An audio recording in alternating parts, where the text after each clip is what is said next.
کیا کبھی آپ نے محسوس کیا ہے کہ جب آپ کسی گہرے دکھ میں ہوتے ہیں یا کسی پیارے کے بچھڑنے کا غم سہ رہے ہوتے ہیں تو رات ختم ہونے کا نام ہی نہیں لیتی؟ گھڑی کی ٹک ٹک ہتھوڑوں کی طرح دماغ پر لگتی ہے اور ایک ایک پل صدیوں جتنا طویل ہو جاتا ہے۔ بستر کانٹوں کا بچھونا بن جاتا ہے اور کروٹیں بدلتے بدلتے انسان تھک ہار کر سو جاتا ہے، مگر سویرا ہے کہ نمودار ہونے کا نام ہی نہیں لے رہا ہوتا۔ لیکن دوسری طرف تصویر کا ایک اور رخ دیکھیں۔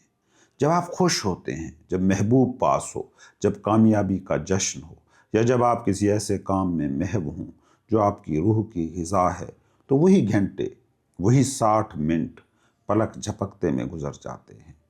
انسان حیران ہو کر گھڑی دیکھتا ہے کہ کیا واقعی رات بیت گئی؟ آخر یہ وقت ہمارے ساتھ یہ کھیل کیوں کھیلتا ہے؟ یہ کیا اسرار ہے کہ گھڑی کی سوئیاں تو اپنی ہی رفتار سے چلتی ہیں، مگر ہمارے اندر کا موسم ان سوئیوں کی رفتار کو کبھی منجمد کر دیتا ہے اور کبھی ہوا بنا دیتا ہے؟ کیا وقت باہر کی گھڑی میں بدلتا ہے یا ہمارے اندر کچھ بدل جاتا ہے؟ یہ تجربات کی جادوگری جسے ہم دنیا کہتے ہیں، جسے ہم زندگی کا نام دیتے ہیں، کیا یہ واقعی اتنی بڑی، اتنی ظالم، اتنی سنگین اور اتنی ناختم ہونے والی ہے جتنا ہمیں لگتا ہے؟ یا یہ محض ہماری اپنی نیند، ہماری اپنی غفلت، ہماری اپنی بے ہوشی، یا ہمارے اپنے ذہن کا بویا ہوا ایک خواب ہے؟ اگر میں آپ سے کہوں کہ جس دنیا کو آپ اتنا حقیقی، اتنا ٹھوس اور اتنا اٹل سمجھتے ہیں، اس کا کوئی اپنا آزاد وجود نہیں ہے، یہ صرف آپ کی آنکھوں کا دھوکہ ہے، یہ صرف آپ کے ذہن کی پروجیکشن ہے، تو کیا آپ یقین کریں گے؟ شاید نہیں کریں گے، کیونکہ ہم اس خواب میں اتنے گہرے اتر چکے ہیں کہ ہمیں خواب ہی حقیقت لگنے لگا ہے۔ لیکن آج ہم گوتم بدھ کی ان گہری ترین بصیرتوں کا سفر کریں گے، جو آپ کے جینے کا ڈھنگ، آپ کی سوچ کا انداز اور آپ کی حقیقت کو ہمیشہ کے لیے بدل سکتی ہیں۔ آج ہم دھم پد کے انتہائی اہم اور گہرے حصے میں داخل ہو رہے ہیں۔ یہ وہ قدیم حکمت ہے جو 2500 سال پہلے کہی گئی، لیکن آج کی جدید نفسیات اور کوانٹم فزکس بھی اس کے سامنے سر جھکاتی ہے۔ کوانٹم فزکس آج ہمیں آبزرور ایفیکٹ کے بارے میں بتا رہی ہے کہ دیکھنے والا ہے جو منظر کو تخلیق کرتا ہے، دیکھنے والا نہیں ہے تو منظر بھی نہیں ہے۔ اور یہی بات بدھ صدیوں پہلے کہہ گئے تھے۔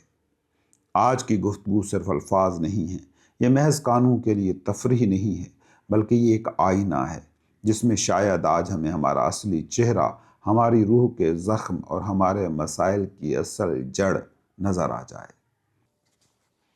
بدھ بتاتے ہیں کہ ہمارا دکھ، ہماری تھکن، ہماری پریشانی اور ہماری یہ لامتناہی بھاگ دوڑ، اس کا ذمہ دار باہر کوئی نہیں ہے، نہ زمانہ، نہ حالات، نہ دوسرے لوگ، بلکہ ہمارے اندر چھپی ایک گہری نیند اور بے ہوشی ہے۔ آئیے سب سے پہلے سنتے ہیں آج کی ایپیسوڈ میں شامل گوتم بدھ کے وہ 4 اہم اقوال جو ہماری آج کی بحث کی بنیاد ہیں۔ بدھ کہتے ہیں، جاگنے والے کے لیے رات لمبی ہوتی ہے، تھکے ہوئے مسافر کے لیے سفر طویل ہوتا ہے۔ بالکل اسی طرح زندگی کے اصل قانون کو نہ جاننے والے نادانوں کے لیے یہ دنیا بہت بڑی اور نہ ختم ہونے والی ہوتی ہے۔ پھر وہ کہتے ہیں، اگر سفر میں تمہیں اپنے جیسا یا اپنے سے بہتر ساتھی نہ ملے تو مضبوطی کے ساتھ اکیلے سفر کرو، کیونکہ کسی نادان، احمق، سوئے ہوئے شخص کی صحبت میں رہنا کوئی دانش مندی نہیں ہے، اس میں کوئی سہارا نہیں ہے۔ تیسرے قول میں وہ ہماری ملکیت کے بت کو توڑتے ہیں۔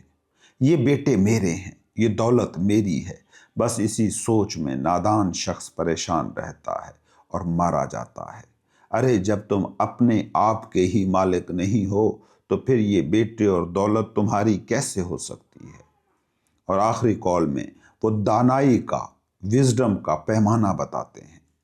وہ نادان جو اپنی نادانی کو سمجھ لیتا ہے وہی دراصل عقل مند ہے، لیکن وہ بے وقوف جو خود کو عقل مند سمجھتا ہے وہی اصل میں سب سے بڑا نادان ہے۔ بدھ کا پہلا ہی جملہ ایک دھماکے کی طرح ہمارے شعور پر لگتا ہے۔ ذرا ٹھہریے اور اس جملے کی گہرائی میں اتریں۔ اس بات کو سمجھنے کے لیے ہمیں البرٹ آئنسٹائن کے نظریہ اضافیت کی طرف نہیں جانا پڑے گا، بس اپنے دل میں جھانکنا ہے، اپنے روزمرہ کے تجربات کو ٹٹولنا ہے۔ آپ نے بارہا نوٹ کیا ہوگا کہ جب آپ رات کو بستر پر لیٹتے ہیں اور نیند آنکھوں سے کوسوں دور ہو، ذہن میں خیالات کا طوفان برپا ہو، پریشانیاں ناگ بن کر ڈس رہی ہوں، تو وہ رات کاٹنا عذاب ہو جاتا ہے۔ آپ گھڑی دیکھتے ہیں، پھر کروٹ بدلتے ہیں، پھر گھڑی دیکھتے ہیں، وقت جیسے تھم سا جاتا ہے۔ لیکن جب آپ گہری نیند میں ہوتے ہیں، جب آپ کا میں غائب ہو جاتا ہے، تو 8 گھنٹے ایسے گزرتے ہیں جیسے ایک لمحہ۔ صبح آنکھ کھلتی ہے تو احساس ہوتا ہے کہ رات تو پلک جھپکتے ہی گزر گئی۔ بدھ یہاں ایک بہت گہرا نفسیاتی اور روحانی نکتہ بیان کر رہے ہیں۔ وہ کہہ رہے ہیں کہ یہ دنیا، یہ کائنات، یہ زمانے اور یہ فاصلے اپنے آپ میں بڑے یا چھوٹے نہیں ہیں، یہ آپ ہیں جو اسے بڑا یا چھوٹا بناتے ہیں۔ دنیا بڑی ہے کیونکہ آپ بے ہوش ہیں، آپ غفلت کی نیند میں ہیں، آپ کا ذہن آپ پر حاوی ہے۔ یاد رکھیں، وقت اور ذہن، ٹائم اینڈ مائنڈ، دو الگ چیزیں نہیں ہیں۔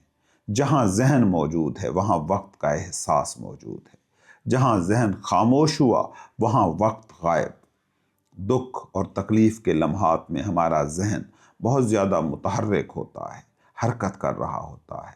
وہ ماضی کے پچھتاووں اور مستقبل کے خدشوں کے درمیان پنڈولم کی طرح جھول رہا ہوتا ہے۔ اسی لیے وقت پھیل جاتا ہے، رات لمبی ہو جاتی ہے۔ جس طرح ایک شرابی کو دنیا جھومتی ہوئی نظر آتی ہے، سڑک سیدھی ہوتی ہے، سپاٹ ہوتی ہے، لیکن اس کے قدم ڈگمگا رہے ہوتے ہیں۔ اسے زمین اوپر نیچے ہوتی دکھائی دیتی ہے۔ اگر وہ گر جائے اور اسے چوٹ لگے تو قصور سڑک کا نہیں ہے، سڑک تو بے قصور ہے، قصور اس کے اندر موجود شراب کا ہے جس نے اس کے حواس چھین لیے ہیں، جس نے حقیقت کو مسخ کر دیا ہے۔ بالکل اسی طرح ہم سب بھی ایک قسم کی قدیم شراب پیے ہوئے ہیں۔ یہ انگور کی شراب نہیں ہے، یہ شراب ہے خواہشات کی، یہ نشہ ہے امیدوں کا، اور یہ سرور ہے مستقبل کی تمناؤں کا۔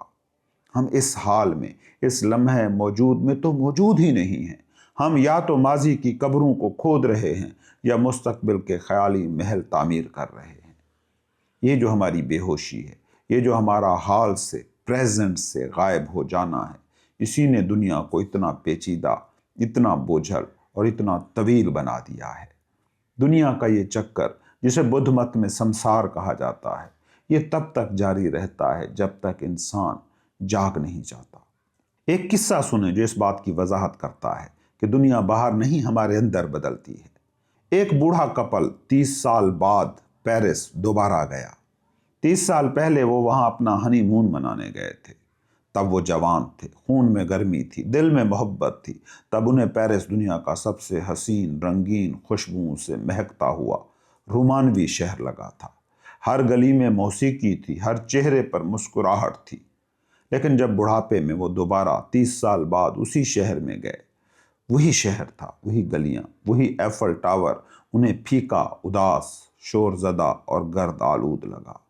شوہر نے مایوسی سے بیوی کی طرف دیکھا اور کہا، پیرس بدل گیا ہے، اب وہ بات نہیں رہی، وہ جادو ختم ہو گیا ہے۔ بیوی سمجھدار تھی، اس کے بالوں میں چاندی ضرور تھی مگر نگاہ میں بصیرت بھی تھی۔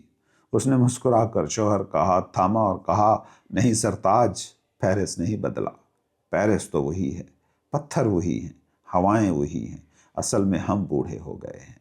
تب ہماری آنکھوں میں جوانی کی مستی تھی، عشق کا نشہ تھا، تو شہر بھی آشکانہ لگتا تھا۔ ہم اپنی محبت اس شہر پر پروجیکٹ کر رہے تھے۔ اب ہماری آنکھوں میں تھکن ہے، جوڑوں میں درد ہے، دل میں موت کا ڈر ہے، اس لیے شہر بھی ویران اور اداس لگ رہا ہے۔ ہم اپنا اندر ہی باہر دیکھ رہے ہیں۔ بدھ یہی سمجھانا چاہ رہے ہیں، دنیا ویسی ہی ہے جیسے آپ اندر سے ہیں۔ دنیا بس ایک آئینہ ہے۔ اگر آپ رو رہے ہیں تو آپ کو آئینے میں روتی ہوئی صورت نظر آئے گی، اور اگر آپ مسکرا رہے ہیں تو آئینہ بھی مسکرائے گا۔ بدھ کہتے ہیں کہ مسافر تھکا ہوا ہو تو راستہ لمبا لگتا ہے۔ یہ زندگی کا سفر ان لوگوں کے لیے لامتناہی عذاب ہے جو خواہشات کا بوجھ اٹھائے ہوئے ہیں۔ اگر آپ اندر سے جاگ گئے، اگر آپ کے اندر شعور کا سورج طلوع ہو گیا، تو یہ میلوں لمبا سفر،